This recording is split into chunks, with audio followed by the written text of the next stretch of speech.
Hi hello friends, welcome to Edutorial learning channel. కొంతమంది ఏమంటున్నారంటే allotment order ఇంకా రాలేదు, ఏం చేయాలి అని అంటున్నారు ఫ్రెండ్స్. ముందుగా మనకి మెసేజ్ అయితే ఇలా రావడం జరుగుతుంది. ఇక్కడ మీ యొక్క హాల్ టికెట్ నెంబరు, అలాగే rank number, allotted seat in, అలాగే ఏ కాలేజీ వచ్చిందని కూడా చెప్తుంది. అలాగే డౌన్లోడ్ చేసుకోమని చెప్తుంది.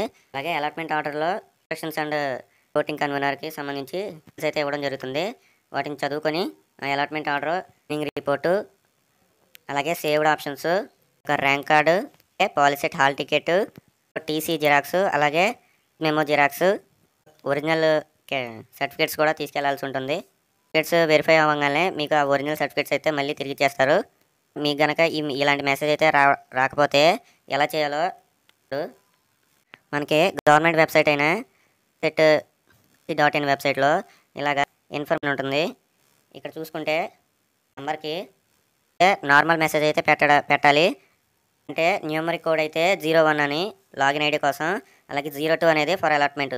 సో మనం ఇప్పుడు అలాట్మెంట్ కోసం చూస్తున్నాం కాబట్టి మనం 02 అనే కోడ్ని యూజ్ చేసి హాల్ టికెట్ నెంబర్ పెట్టి, ఇలా ఎగ్జాంపుల్కి ఇలా ఇచ్చారు చూడండి, ఏపీ పాలిసెట్, తర్వాత ఇక్కడ 02 అని పెట్టి తర్వాత మీ యొక్క టికెట్ నెంబర్ ఎంటర్ చేసి మెసేజ్ చేస్తే మీకు అనేది త్వరగా వాళ్ళైతే కామెంట్లో తెలియజేయండి. Thanks for watching. మా ఛానల్ని సబ్స్క్రైబ్ చేసుకోండి.